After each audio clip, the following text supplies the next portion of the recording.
maja, konec maja, želeli so, da končajo razred, letnik, da bodo lahko naprej potem nadaljevali. In zopet na Golem, tam na Travniku, začne se pisati ta izjemna zgodba, nekaj 10 v slovenski begunski gimnaziji kasneje. Ampak na tem to še ni bilo vse. Poleg tega so že na tem Travniku ustanovili pevski zbor, ker Slovenci se veste, vi ste tudi imeli danes so pri Maši, smo imeli petje, tako da je bilo lepo, hvala pevcem. In tudi Slovenci so tudi tam res v petju iskali in našli uteho. In so ustanovili pevski zbor, ki je štel 130 članov. In še preden so konec junija zapustili to taborišče, to začasno taborišče v Vetrinju, so že imeli svoj prvi koncert. Zakaj to omenjam, ta koncert? Zato, ker ko sem raziskovala in se šla med drugim tudi pogledati arhiv UNRE, to je ta organizacija, ki je po drugi svetovni vojni skrbela za begunce. In ta arhiv je v Združenih državah Amerike, v OZN-u, v New Yorku. In ko sem iskala dokumente o tem, ne boste verjeli, na prav zavezniške oblasti, taboriščne, so prav o tem koncertu poročale zavezniški upravi v Celovcu. In sicer napisali, da ne morejo verjeti, da je lahko tako v kratkem času nastala tako dober pevski zbor, s tako izjemnim koncertom. Govorimo pa to v mesecu in pol, ki se je zbor oglasil iz vseh krajev in verjetno si predstavljam, da vseh koncev Slovenije. Poleg tega pevskega zbora so začeli že tudi takrat z različnimi tečaji, tudi predavanja so imeli, so se zbrali pač v manjših skupinah, zato da je čas tudi tekel. In pa seveda je napisal tudi eden od Slovencev, Janez Arnež, mogoče nekateri med vami ga poznate, ker je ta arhiv Arnežev studija Slovenika, ogromen arhiv s povojno dokumentacijo, ki je nastajala med Slovenci po svetu, je zbral, pred nekaj leti je umrl. No in on je tudi napisal, ker je tudi šel skozi to, poznal, takrat je slovenski človek hlepel po slovenski besedi. In kako se je to hlepenje pokazalo in odražalo, začeli so tiskati prvi časopis. Domovina v taborišču se je reklo. Danes si mi predstavljamo, ko tiskamo, kako to izgleda, ima kdo kakšno idejo.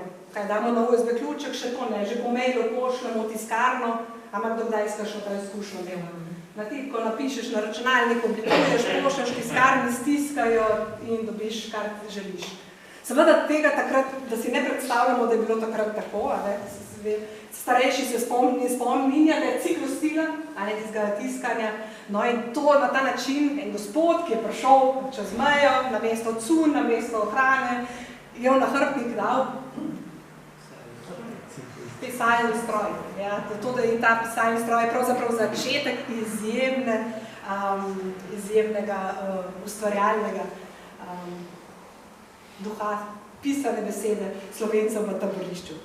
V Avstriji, govorimo danes o Avstriji, ker je razstava slikana iz Avstrije, ampak velja enako, kot sem že prej rekla, tudi za Italijo. No in ta časopis najprej je šel, to je bilo zelo težko, to je bilo na črnem trgu, bilo treba papir dobiti, ker ga je primakovalo, črnila še toliko bolj, da ni bilo, se pravi, je pokazala se velika iznajdljivost, da so vsega tega prišli in natisali. No, ampak, vso ta ustvarjalnost, bogatstvo pride do konec junija, Angleži, jim je bilo jasno, da to taborišče ne bo smelo biti več dolgo tako, nevarnost bolezni, nevarnost epidemije, tako da so se odločili taborišče zapreti, ljudi pa preseliti v druga taborišča na Koroškem. Vseh 6000 Slovencev so tako preselili v 4 različna taborišča, Judenburg, Šentvid na Glini, Pegec in pa Špital. Tako da, ko bomo šli ven, ne bomo treba vseh znati našteti, prav. Čeprav bodo tam tudi omenjeni, bomo vzemo tak splošen oris, kako je to življenje teh 4 taboriščih potekalo. Največje je bilo zagotovo najprej najmočnejše Pegec, potem za njim Špital, kasneje, ko so iz Pegeca preselili v Špital, seveda postal Špital najmočnejši. No in ko so jih preselili v ta taborišča, zdaj so pa le prišli v barake, ni več polje, ni več travnik, so barake, ponekod celo šatorska krila, se pravi šatori, so še na pol porušenih tovarn, pač tovarna. In profesor Tjana Stanko. Zdaj, tu se pokaže izjemna ustvarjalnost in pa iznajdljivost slovenskega obrtnika. Zakaj njega posebej izpostavljam? Zato, ker ko boste gledali fotografije, je dobršen del slik namenjen tudi prikazovanju, kako odličen je bil slovenski obrtnik, kako se je znal tam v taborišču, ko ni bilo nemateriala, ničesar pravzaprav ni bilo, se je znajdel in iz najbolj pravzaprav celo iz odpadnih materialov ustvar neverjetne reči. Zakaj omenjam odpadne materijale? Seveda, takrat je vsega premaknjalo in v bližino Špitala in pa Judenburga sta med dve zapuščeni tovarni letali in je seveda veliko materijala ležalo v okolici, tega aluminija in podobnih materijalov in slovenski vrtniki so te materijale prosili zavezniško oblasti, če to lahko vzamejo, ko so vzeli, so dobili iz tega naredili vse, kar je potreboval, kar so v taborišču potrebovali. Lonce, kadi, pribor, mize, ne boste verjeli, celo veste kaj? A vas zanima? Zažganje. Tako da so naredili zelo tako da res so na vse mislili, na vse poskrbeli. Tudi da boste verjeli njihova tale žganje, ki so ga pripravljali tukaj, je bilo tako dobro, da so dejansko iz blizu in daleč po njem vpraševali. Pa ne samo po žganju, da ne bomo zdaj takole, ampak tudi po izdelkih, ki so jih naredili.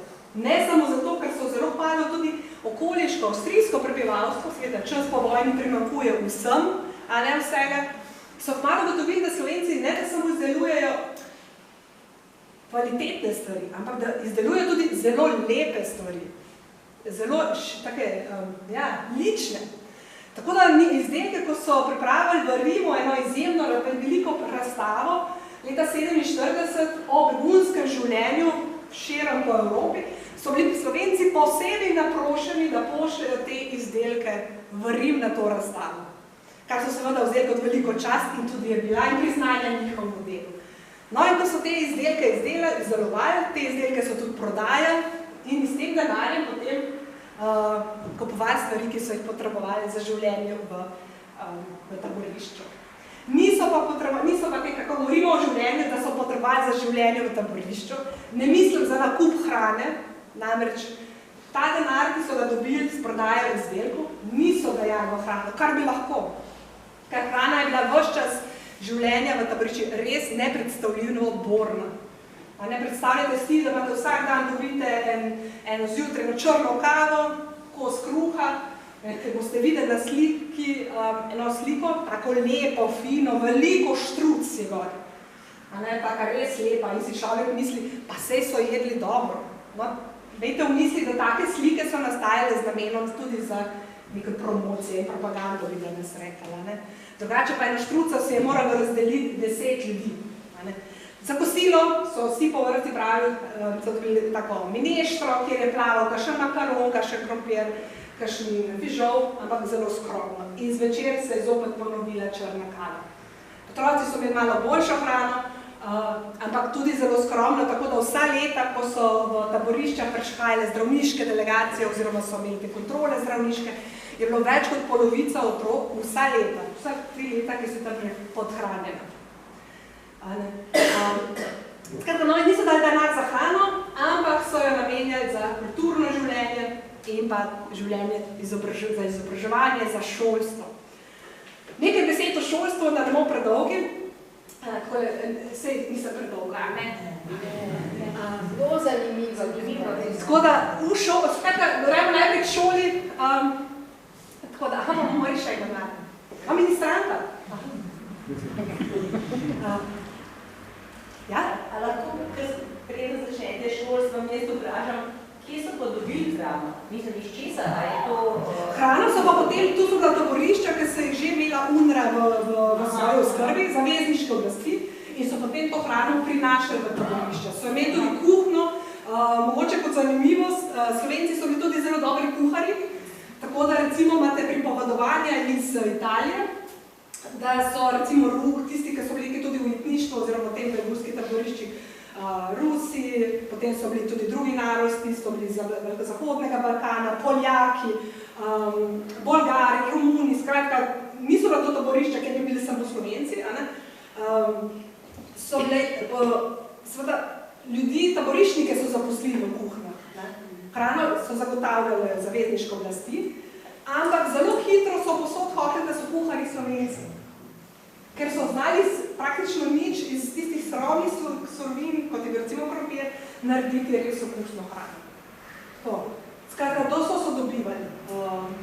Kasneje nekaj so tudi potem posamezni begunci, ki so odhajali recimo tudi na delo zunaj taborišča, na kmetije, pa so tudi tam kakšno reč prinesli potem noter, ampak zdaj si vi predstavljate, imate taborišče s 4000 ljudmi, to je ena taka samo delo na polju prek sosednjo kmetu ne zadostuje. To so res prnačili. Ogromno je Amerika takrat poslala, z Anglije so prihajale, pač seveda zagotavljanje hrane. No in zdaj šolstvo, tukaj sem se največ posvetila svojim raziskavi, zato ker je res premalo lahko počrtam, kako posebni so bili Slovenci v šolskega vidika znotraj evropskega begunskega prostora. Ga ni, je ni. Ko slovenski begunski gimnaziji govorimo, je ni gimnazije, ki bi dosegla v begunskem prostoru, pač med begunci širom Evrope tako kvaliteto, kot so Slovenci. Ampak skočimo najprej v osnovno šolo, skratka posod, kamor so begunci prišli naši taborišče, uredili najprej seveda, so rekli, obratniki, prepišnje, zapopli barake, da so uredili. Gospe so celo potem na nageljne posadile, tudi dale na roko, kolikor so lahko, ker so hotele prečarati podobo slovenske vasi, da tudi iz tega vidika bi pogled domač na okenska policija. No, ampak prva skrb so bili ves čas mladi. V vseh taboriščih so ustanovili ljudsko šolo, oziroma za osnovno šolo. V taborišču Pegec je pa nadaljevala svoje delo slovenska begunska gimnazija. Se pravi, vsi, ki so bili v slovenski begunski gimnaziji, vsi dijaki in ves profesorski zbor, skratka, ni bil razdeljen po različnih taboriščih, ampak je šel v Pegec. In to gimnazijo je vodil ravnatelj Marko Bajuk, ime nam je znano, to je bil stari oče Marka Bajuka, ki je potem Andreja Bajuka, ki je potem bil tudi leta 2000 predsednik vlade.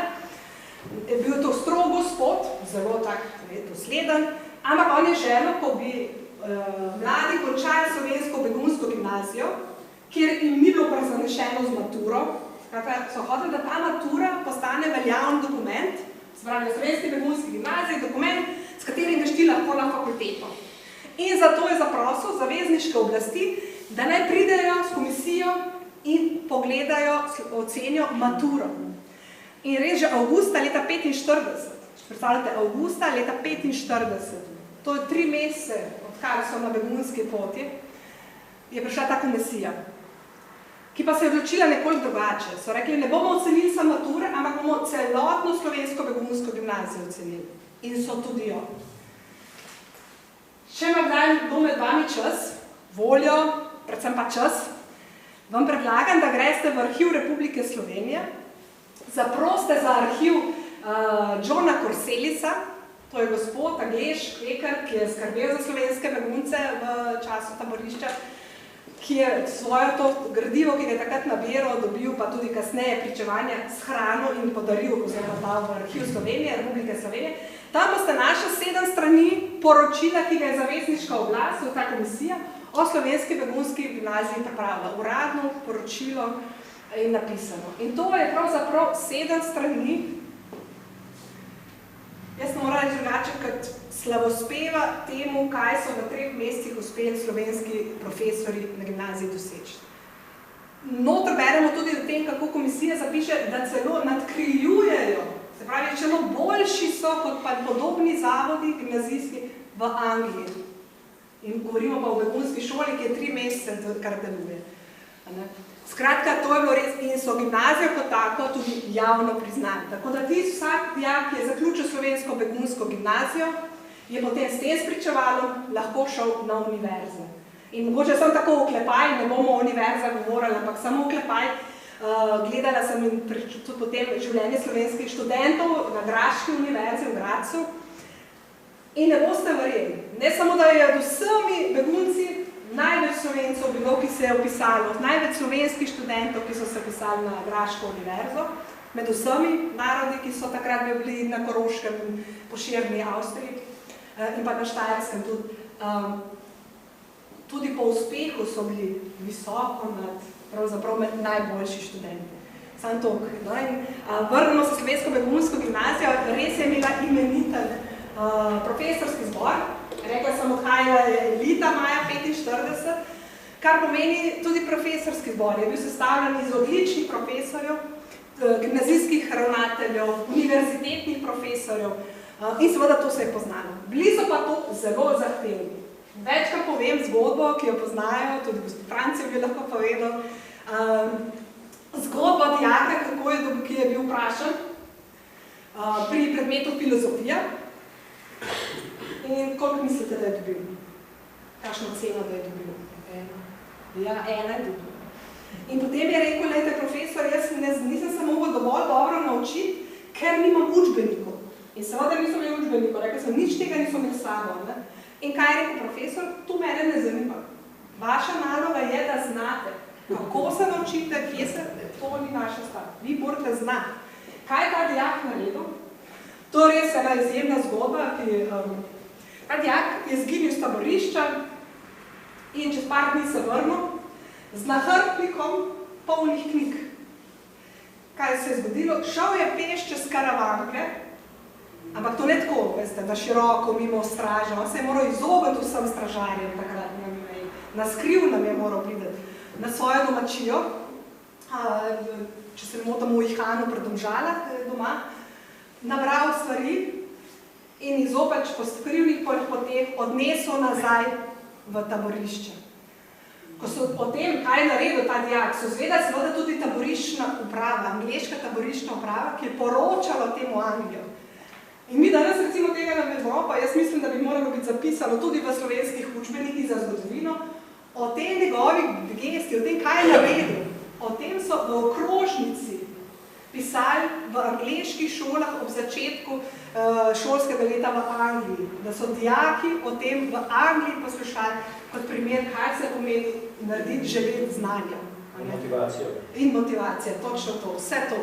To je res neka izjemna zgodba. Tako da, in pa profesori, se vidite, strogi, neprizanesljivi. In še tako, ker včasih si pomislimo, vsaj tako si jaz mislim, ko sem prej začela spoznavati življenje beguncev, sem rekla, v šoli so bili vseeno malo prijazni, verjetno, niso bili tako zahtevni, razmere so bile grozne.